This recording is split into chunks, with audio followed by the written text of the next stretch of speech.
الشاهدين والشاكرين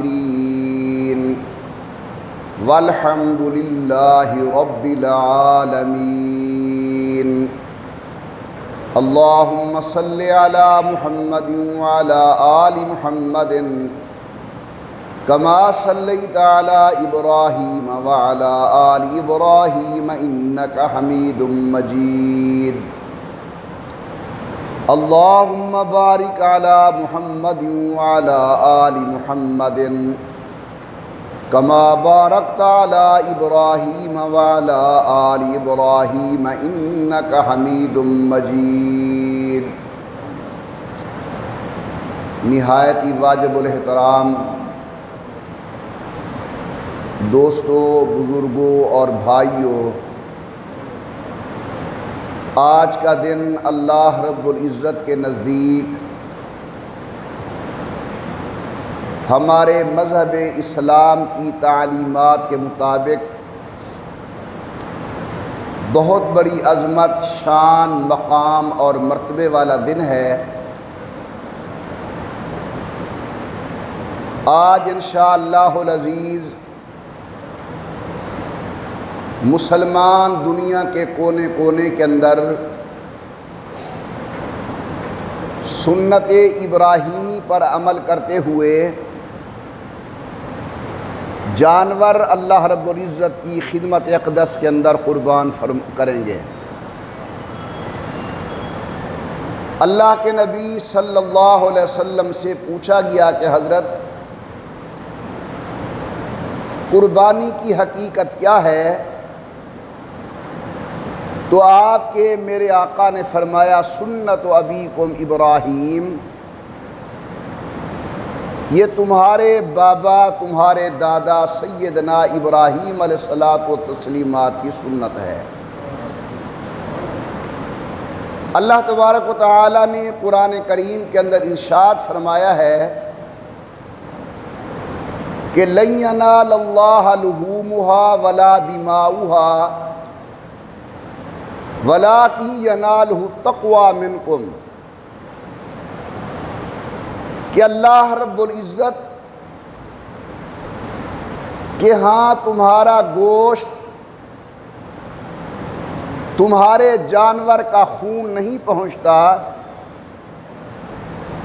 بلکہ اللہ رب العزت قربانی کرنے والے کے دل کی کیفیت کو دیکھتے ہیں کہ قربانی کرنے والے کے دل کے اندر اخلاص کتنا ہے، اس کے دل کے اندر اللہ رب العزت کی ذات کا خوف اور ڈر کتنا ہے. آپ نے اپنے بڑوں سے، علماء کرام سے یہ سنا ہوگا، بڑے فرماتے ہیں کہ جب جانور ذبح کیا جائے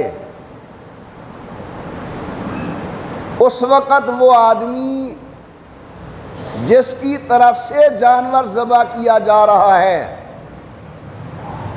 بہتر ہے کہ جانور کے ساتھ موقع پر موجود ہو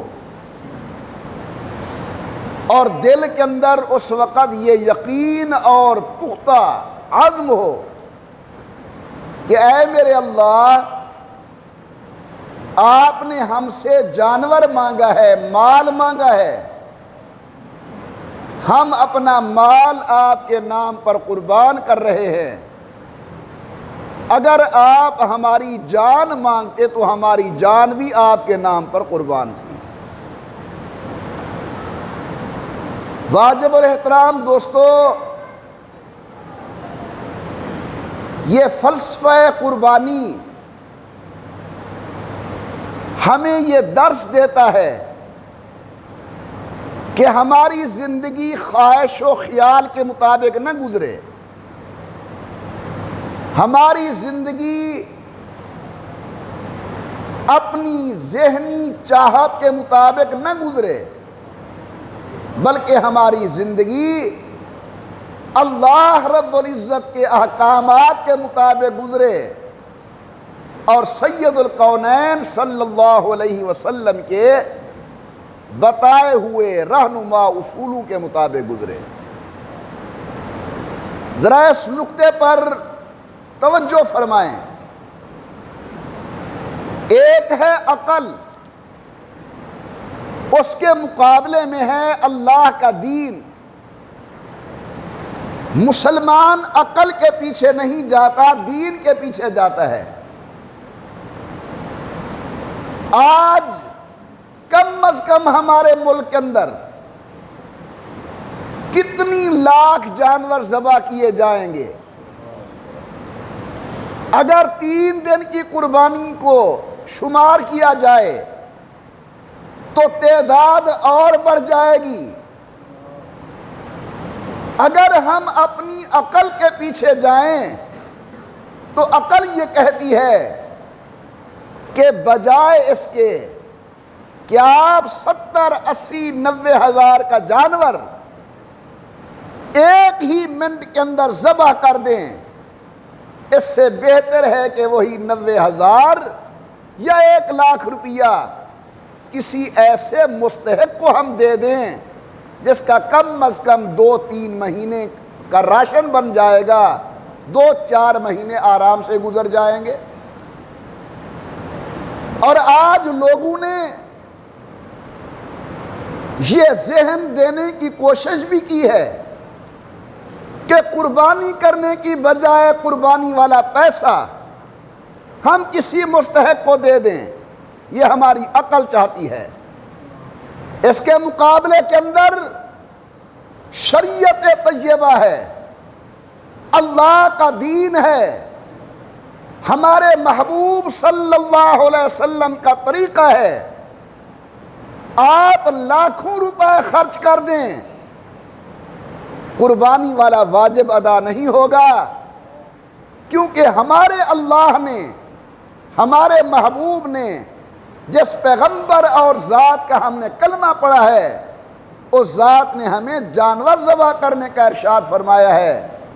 تو اب ہم عقل کے پیچھے نہیں جائیں گے، دین اسلام کے پیچھے جائیں گے، شریعت طیبہ کے مطابق زندگی گزاریں گے۔ میرے عرض کرنے کا مقصد یہ ہے کہ دین اور عقل کے اندر اگر کہیں تقابل آ جائے تو مسلمان کی شان یہ ہے کہ وہ عقل کے پیچھے نہیں جاتا، وہ رسول اللہ کی شریعت کے پیچھے جاتا ہے، اللہ کے دین کے پیچھے جاتا ہے۔ تو جس طرح ہم اس فلسفہ قربانی کے اندر اپنی عقل کو چھوڑ کر شریعت کی پابندی کرتے ہیں، اسی طرح باقی معاملات اور طرز زندگی کے اندر بھی ہمیں اپنی عقل کو چھوڑ کے، رسم و رواج کو چھوڑ کے، علاقائی حالات کو چھوڑ کے ہمیں شریعت طیبہ کو دیکھنا چاہیے کہ اللہ کا دین ہمیں کیا تعلیم دیتا ہے، امام الانبیاء سرکار دو عالم کی شریعت ہمیں کیا تعلیم دیتی ہے۔ میں بڑے دکھ سے یہ بات عرض کر رہا ہوں کہ آج ہم نے دین کو اور شریعت کو عبادات تک محدود کر لیا ہے۔ ہم اپنے عالم سے پوچھتے ہیں کہ جناب بتاؤ میں نماز کیسے پڑھوں تاکہ میری نماز سنت کے مطابق ہو جائے۔ کوئی زیادہ نیک ہے وہ آ کر اپنی زکوٰۃ کے متعلق پوچھے گا کہ مجھے کوئی ایسا طریقہ بتاؤ تاکہ میری زکوٰۃ سنت کے مطابق ادا ہو جائے۔ جو آدمی حج پر جاتا ہے وہ آ کر پوچھتا ہے کہ کوئی ایسا مجھے طریقہ بتاؤ تاکہ میرا حج سنت کے مطابق ہو جائے۔ روزے کے متعلق ہم پوچھتے ہیں کہ ہمارا روزہ سنت کے مطابق ہو جائے۔ محسوس نہ فرمانا، ہم نے کبھی تجارت کے متعلق آ کر نہیں پوچھا کہ میں کاروباری ہوں، میں تاجر ہوں، میں تجارت کرتا ہوں، مجھے بتاؤ کہ حضور اکرم صلی اللہ علیہ وسلم کا اصول اور رہنما قاعدے کون سے ہیں تاکہ میری تجارت بھی سنت کے مطابق ہو جائے۔ ہم اپنی شادی کے متعلق نہیں پوچھتے کہ مولانا ہمیں بتاؤ رسول اللہ نے اپنی 4 بیٹیوں کی شادی کی ہے، حضور اکرم نے خود نکاح فرمائے ہیں۔ شادی کے معاملات کے اندر اللہ کے پیغمبر کا طریقہ کیا ہے، حضور اکرم کی سنت کیا ہے۔ سمجھانا یہ چاہتا ہوں کہ دین کو صرف عبادات تک بند نہیں رکھنا چاہیے، دین کو معاملات کے اندر بھی لے آنا چاہیے۔ ہمارے نبی عالمی نبی ہیں، رسول اللہ صلی اللہ علیہ وسلم عالمی دین لے کر آئے ہیں۔ اللہ نے ارشاد فرمایا کہ میرا محبوب اپنی میٹھی زبان سے اعلان کرو، میں قرآن بنا کر نازل کر دوں گا کہ انی رسول اللہ علیکم جمیعا، میں پوری انسانیت کی طرف اللہ کا نبی اور رسول بن کر آیا ہوں۔ حضور نے عقائد سکھائے، حضرت نے اعمال سکھائے، حضور نے معاملات پر درس دیا، سید الکونین نے تجارت کے طریقے ہمیں بتائے۔ ہمیں چاہیے کہ جس طرح عبادت کے اندر سنت پر عمل کرنے کی کوشش کرتے ہیں، اسی طرح زندگی کے دیگر معاملات کے اندر بھی ہم سنت طیبہ کو اپنائیں۔ اللہ تبارک و تعالی ہم سب کو شریعت کا پابند بنائے، شریعت طیبہ پر عمل کرنے کی توفیق عطا فرمائے۔ آج بہت بڑا دن ہے، اللہ سے دعا کریں اللہ انسانیت کی حفاظت فرمائے، اللہ تبارک و تعالی عالم اسلام کی حفاظت فرمائے، اور اللہ ہمارے وطن عزیز پاکستان کی حفاظت فرمائے۔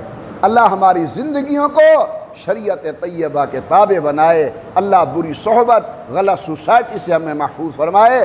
آج کے دور کا بہت بڑا المیہ وہ اولاد کی تربیت ہے۔ ہم لوگ اپنی اولاد کی تربیت کی طرف جس طرح دھیان دینا چاہیے وہ دھیان نہیں دے رہے۔